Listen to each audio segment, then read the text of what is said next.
Mike Tyson stated in an interview with Joe Rogan that his neck has a circumference of 51 centimeters. That's about the size of an average man's thigh. And when you compare it to the neck of his future rival, Jake Paul, it's easy to predict how the fight would turn out if both were in top form. Iron Mike said that you have to have a strong neck to be serious about boxing. Unfortunately, however, some of the methods that have enabled him to expand this area so much are risky. In 2012, Tyson caused a stir when he was seen in public wearing an orthopedic collar. Years of relentless neck training had caused his intervertebral discs to degenerate. He had to undergo an operation, and his spine has since been stabilized with titanium screws. In this material, we will analyze Tyson's methods and learn the secret of his fearsome neck. But more importantly, I'll show you safe ways to get your neck to the size you want it to be. Tyson's first trainer, Bobby Stewart, had already recognized not only his enormous potential in boxing, but also his extraordinary physique. Noting that Mike weighed 86 kilograms at the age of 13, bench pressed 91 kilograms, and looked almost like a grown man, he nearly sent him to the floor in a sparring match. Tyson is reportedly one of only 3 boxers in history whose wrist circumference was 8 inches, or about 20 centimeters. For the curious, the other 2 are Joe Louis and Manny Pacquiao. Yes, the one who is 166 centimeters tall and has larger wrists than most heavyweight boxers. And this feature helps him to throw more powerful punches. Iron Mike's boxing story begins when he was in prison for minor offenses. Stewart recognizes his potential and introduces him to Cus D'Amato, the Italian-American trainer of world champion Floyd Patterson, who takes the 13-year-old under his wing. D'Amato not only taught him how to box, but also how to deal with fear and built up the injured and confused boy's self-confidence. Until today, the mention of his first mentor evokes great emotions in Mike Tyson. I'm a young black kid from the hood, man. Right. If you said something disrespectful about my fighting, I'm gonna beat you and stop punching you. Right. Okay. So, I said I dedicate my life to him for that.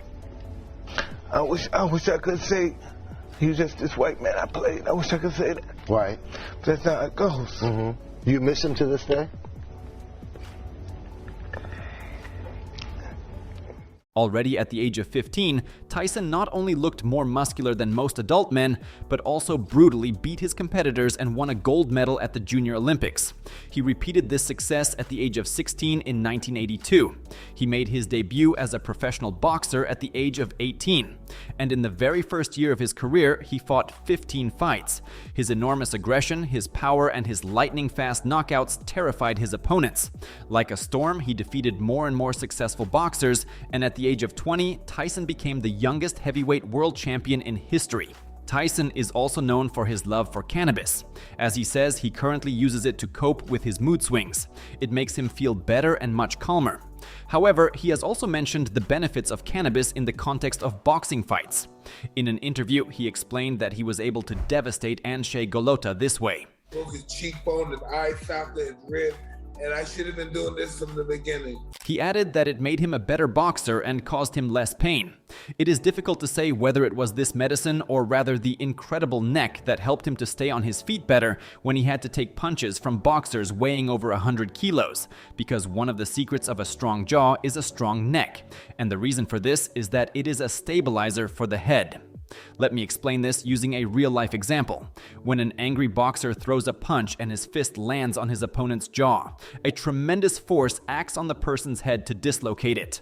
However, if he holds onto his neck, it is only thanks to the strong nape of his neck, which acts like a shock absorber and ensures that the brain does not slam into the wall of the skull, and the opponent manages to delay the potentially inevitable knockout for a moment. Without a strong neck, Yi Long's extremely impressive punch absorption would not be possible. However, I would like to point out that you shouldn't do this at home, because even if you have a neck like Rubiel Mosquera, such attempts can end very badly. Protecting the brain from concussions and serious injuries in this way is also an advantage in American football. After all, there is no better way to compare a collision with a man weighing 100 kilograms at speeds of up to 30 kilometers per hour than a collision with a lorry. A strong neck is also important in wrestling and Muay Thai. The focus here is on the back part, which allows you to free yourself if your opponent pulls your head down. Tyson's favorite exercise, which enabled him to build such a monstrous neck, is the wrestling bridge. The position is similar to the bridge we all know, with the difference that the boxer supports himself on his head rather than his hands. In this position, Tyson moved on different levels. Admittedly, it looks pretty damn impressive. But before you get up from your chair, run to the bathroom to grab a towel and poke holes in the carpet with your forehead. Be warned, trying to look like a hardcore athlete can cost you a lot. Like Tyson, who blames this very exercise for the injuries to the discs in his cervical spine. In an interview with Joe Rogan, he admitted to doing wrestling bridges for 3 minutes. Then a minute break, then another 3 minutes of head rolls, and so on and so forth. In total, it was between 5 and 8 rounds. This meant that he needed about half an hour for this monstrous neck workout. Over time, this developed into problems.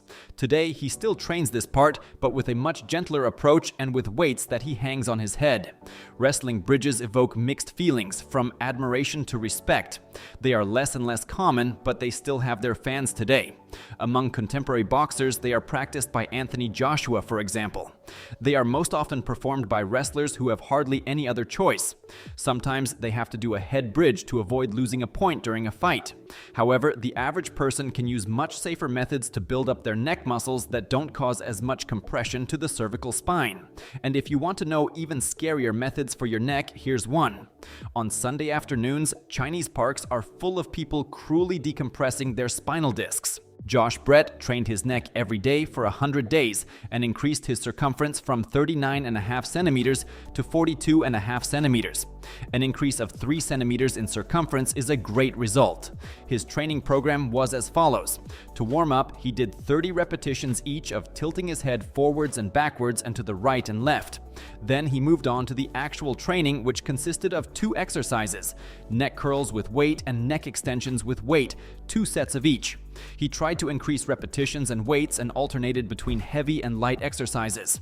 Over the course of 100 days, he gained a lot of strength. With the neck curls, he went from 15 repetitions with 12 kilograms to 30 repetitions with 20 kilograms. And with the extensions, from 10 sets with 12 kilograms to 20 repetitions with 20 kilograms. Even if the results look encouraging, it is not a good idea to train your neck every day. Brett himself also advises against this approach. You can make very good progress if you train it twice a week. You can start this exercise straight away and you don't even have to get up from your chair. Bring your chin close to your chest and place your hands on the back of your head. Create resistance with them as you return from the starting position. Hold the position for a few seconds and maintain the resistance. You don't need any equipment for the second exercise either.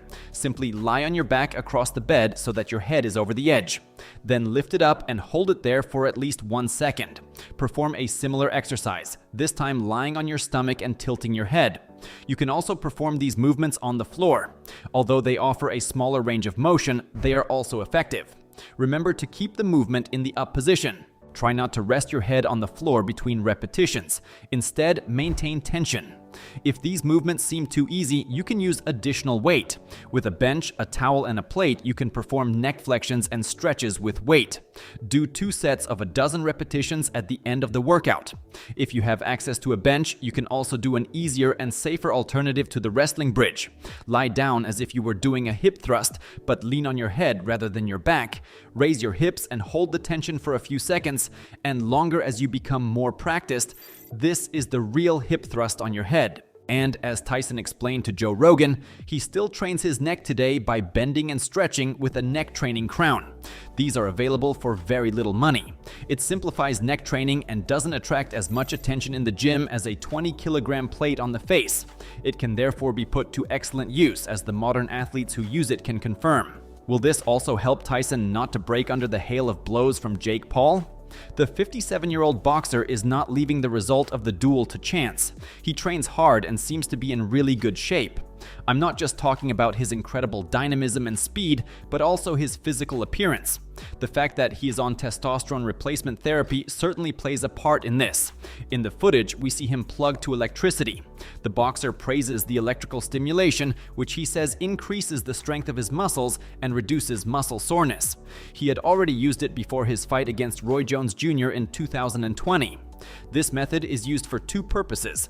Low-frequency electrical currents, so-called TENS, are used to relieve pain. This stimulates the nerves and allows Tyson to train harder and more often due to the reduced pain. NMES, on the other hand, not only stimulates the muscles but also the nerves. These impulses change the way the motor units are stimulated to work, and they make it possible to activate the large muscles quickly, the high threshold muscles that normally require a very strong impulse and are only activated when the training is really hard. This method is ideal for rehabilitation when patients are learning to use their muscles again after an injury or operation. On the other hand, it cannot be seen as a magical way to build shape. At present, nothing can replace hard training when the brain sends signals to the muscles. Finally, I would like to add that even if you lead a balanced Nordic lifestyle and don't expect to experience a similar feeling to boxers, rugby players, or wrestlers, a strong neck is essential to have a healthy and functional body, maintain the right posture, and score points for the perception of your physique. That's why it's worth training it.